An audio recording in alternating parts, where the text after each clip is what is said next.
there, it's me, your old buddy GAZBOT. I'm still playing catch-up on these videos, so once again, this intro was filmed much later than the bulk of this video.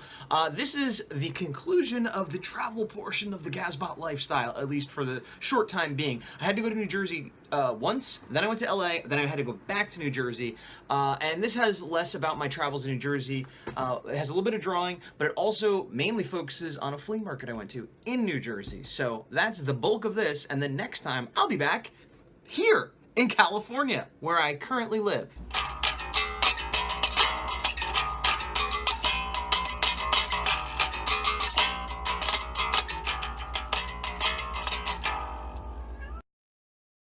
So I figured I'd start out this episode with some art because I've been doing a lot of just pictures of households and my family and things like that.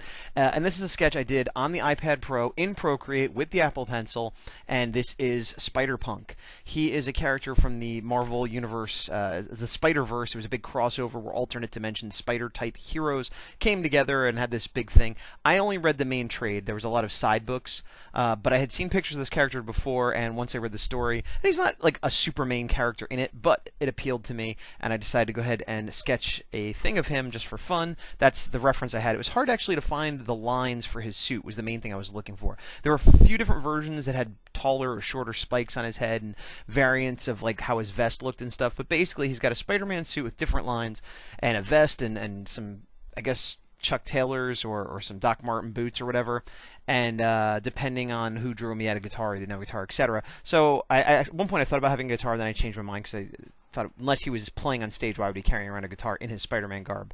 And then I fooled around with the idea of having a Spider-Man graffiti logo, as you can see, and I kind of nixed that and went ahead and put the flats in, and then I put it back in. I was just being kind of lazy with the background, if I'm being honest. I mainly just wanted to draw him, but then I was like, well, he needs something. So then I just did a bunch of different layers, so it was as though the wall had been painted over several times, and different people painted graffiti over different pieces of other graffiti, and then there's some bricks, and I just tried to make it look dirty and just kept putting more and more texture. So in an effort to be lazy, I ended up giving myself more work, which is a lesson I learn all the time in art. Just put the work in first and it'll be easier later. Have a strong foundation in the beginning rather than try to re-edit 15 times. And I know this, and I tell myself this, and I tell other people this, but inevitably I make a mistake and I end up doing this. But it came out kind of okay. And again, it was just for fun. I'm not making a print or anything. I threw it up on Instagram, and yeah, there's that. Spider-Punk! So, flipping back to the real world, this was in the airport. These weird little butterfly things. I don't know what exactly they were. I think it may have had something to do with energy. I don't know. This is a picture of me as a child, back before there were stringent copyright laws governing what you could use in Star Wars pictures.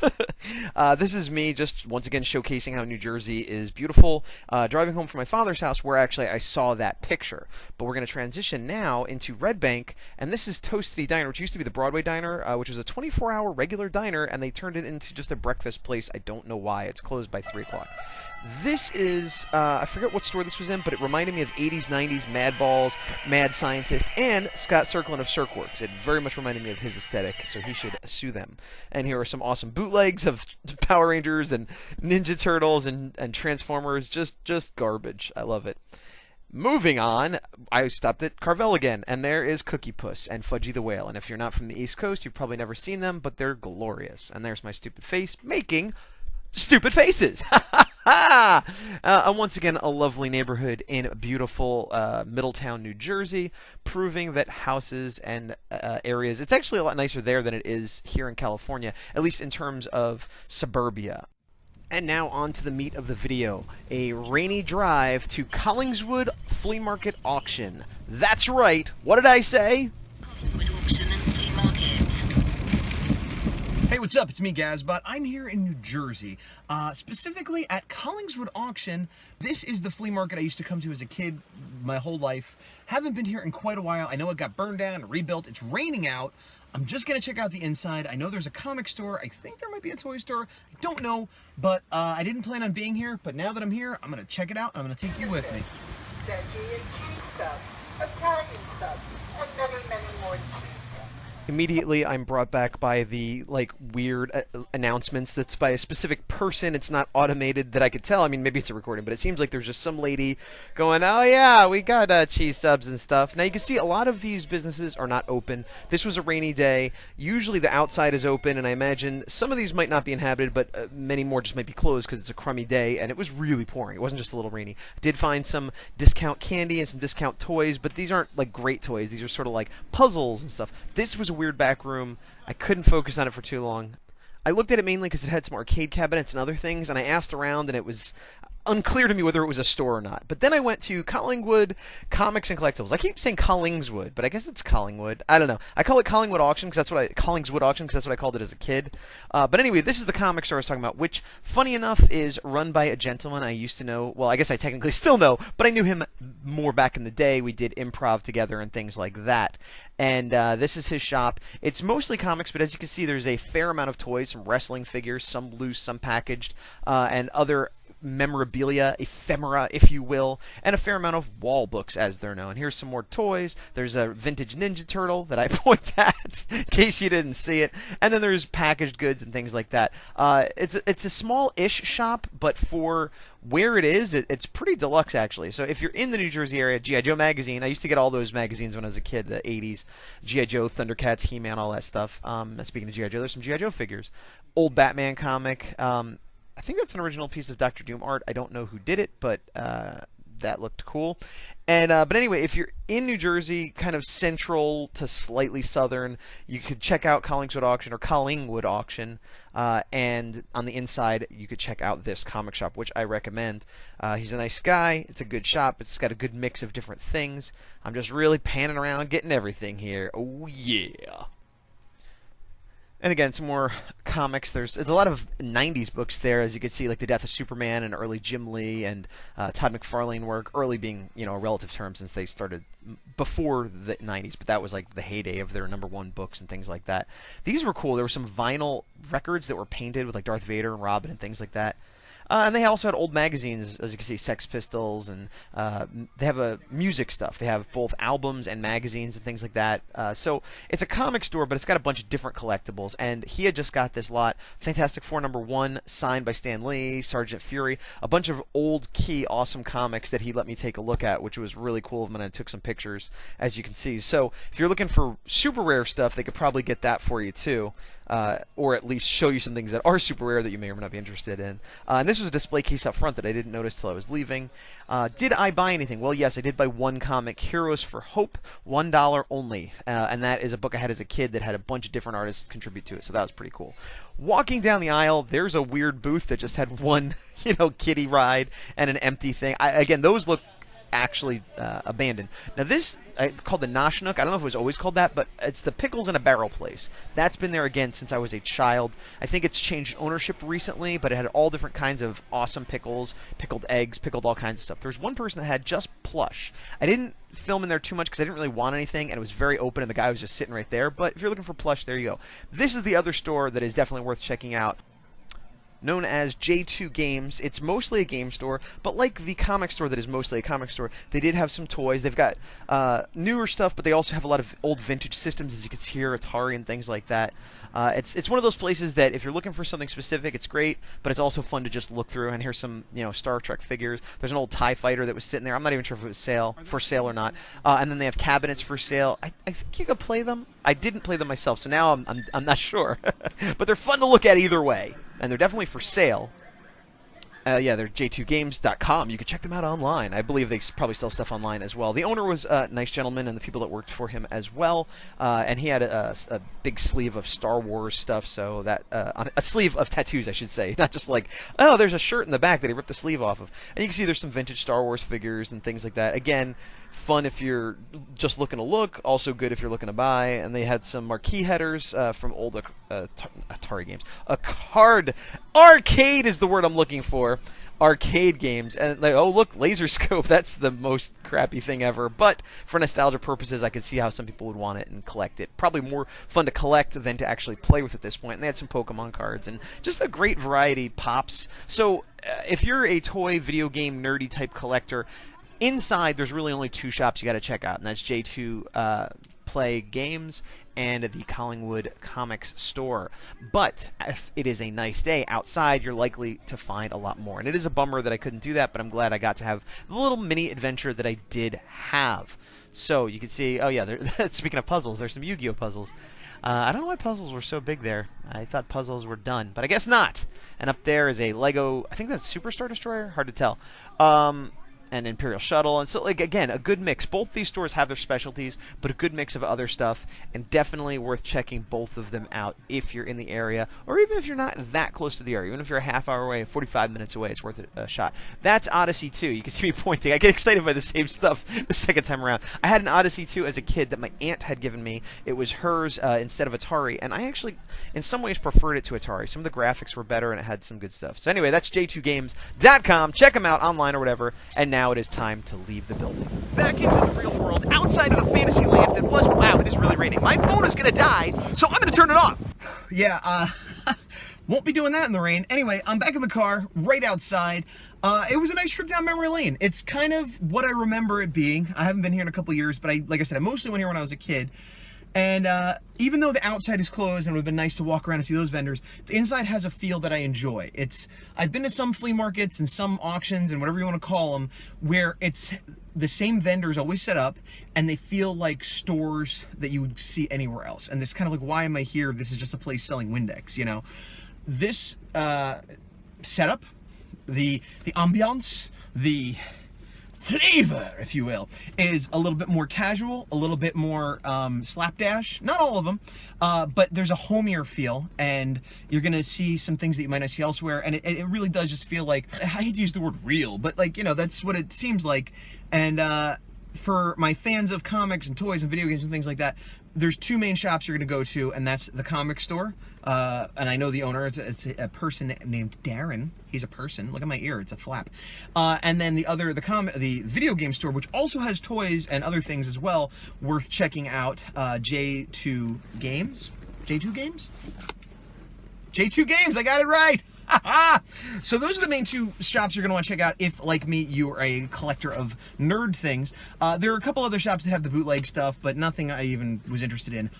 I do recommend you come hungry. There are a lot of cool little food eateries. I'm a big fan of fair food, carnival food, flea market food. You find unique things you wouldn't find elsewhere, or just a little bit more flavor than you get elsewhere. If I hadn't already eaten, I probably would have sat at a counter and ate something, but what I did do is go to the pickle place, the Nosh for Nosh, something like that. It's been here forever, since I was a little kid. They recently got new owners, but it's the same old stuff. Well, same good in a good way. So I got some pickles. I did get a comic. I didn't get any video games or anything like that, but it's still a cool store to check out.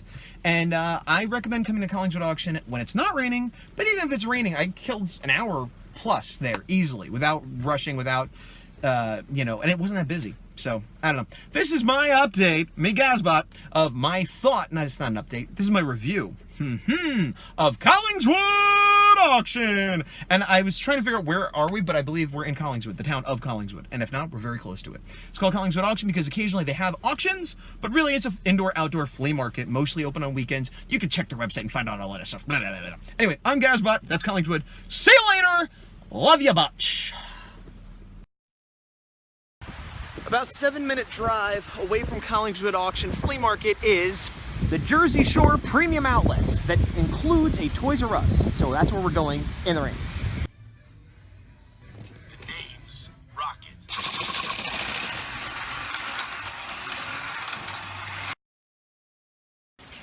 All right, I'm heading out. This place is terrible to come to in the rain. It's an outdoor mall that sort of has coverings, but not really.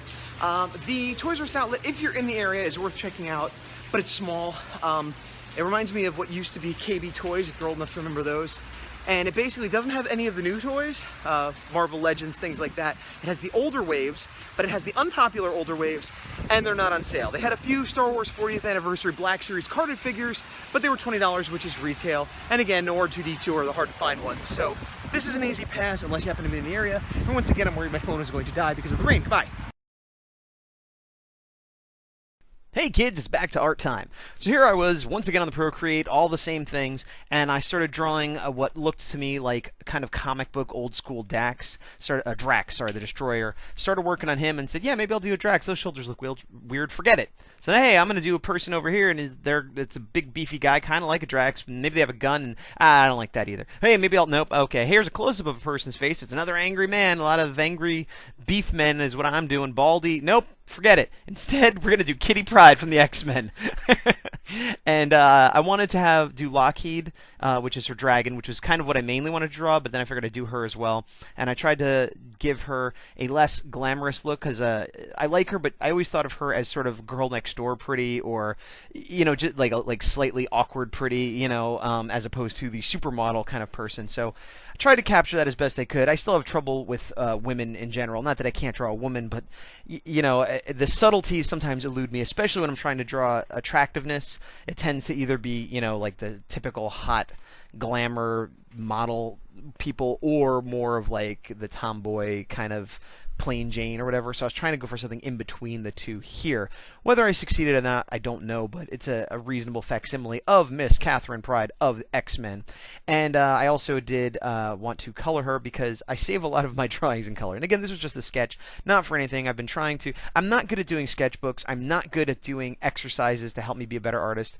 The best I've been able to do lately is force myself to draw times when I otherwise wouldn't, which is what the iPad is good for, and force myself to do things that aren't for client work, they aren't for my comic, they aren't for a print, they're just for quote-unquote fun. And they have the added bonus, looking at it from a business point of view, is then I could share it on Instagram or whatever, Facebook, and tag it. So hopefully people like it, and it brings traffic and does all that stuff that you're supposed to do as a good artist online. But, really it's just a for fun kind of thing, trying to remember what it was like when I was in high school, middle school, and I would just draw characters I enjoyed. Basically to pass the time and ignore whatever class I'm in, and then show it to my friends and family so they'd go, ooh, you're a good artist. And that's what I now do, only I use Instagram. And here's Kitty Pryde with Lockheed, saved by the color. So I was away for close to a month. I was home 2 days total in the last month or so. And at some point I bought some shredded lettuce that was in the fridge, and it says April 10th is when it's no longer goodbye. And today is May 20th, May 19th, something like that. And even though it wasn't open, it's turned brown, and there's a lot of liquid. I can't get across how gross it is. It's sealed, but I'm angry I touched it. Anyway, it's being thrown out is my point. But wow, a month and it just starts putrefying, even in a bag, even in a refrigerator. Nature! Hey, what's this? Why, this is a piece of art from Kevin Cross for Life in Space, the anthology comic for The 100s, which I'm going to talk about as I sketch a Grifter from Wildcats. The 100s, if you don't know, and I would be shocked if you didn't if you watch my videos, although, everybody's video is a first video, just like comics, etc. So, The 100s is a group of people, comic artists, that do 100 days of making comics, which is putting aside 100 days where you spend at least a half hour a day working on your own personal comic, not client work, not family stuff, not whatever else, for at least a half hour a day for 100 days in a row, including holidays, including sick days, including weekends, and no excuses, just get it done. And that was started by Kevin Cross, and now a group of champions from that have decided to put out an anthology of various stories with the theme Life in Space. Now, our illustrious founder, leader, whatever, Kevin Cross did that awesome cover, and I think he did a forward, and I believe there's another piece of art in there as well, and some other people did full stories or pinups. I myself just did a pinup because I'm lazy. No, because I want to commit and fulfill my commitment, and I knew I could fulfill a commitment of a pinup. But anyway, you can look online for the Facebook group. I'll put a link below, and it will be coming to Kickstarter soon near you because all the work's done and they're just putting the final touches on it. So keep an eye out for that, and also, keep an eye out for The 100s and follow them online if you can find them. You can look it up on YouTube, you can look it up on Facebook. We're all over the place. We're invading. I've done it twice myself. Some people have done it more, some people have done it less.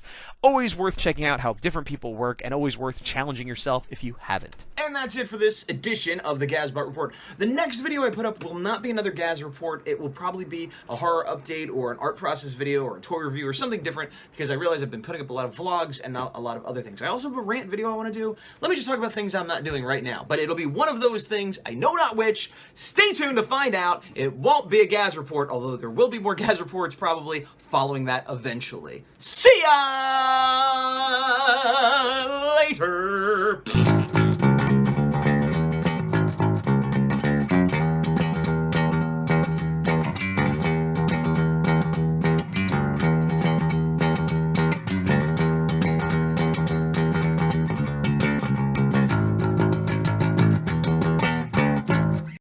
riding down the trail, blah, blah, blah. So I'll be filming myself as I'm riding my bike. Yeah, yep. I'm at my Aunt Sue's house. She just informed me last month, whatever.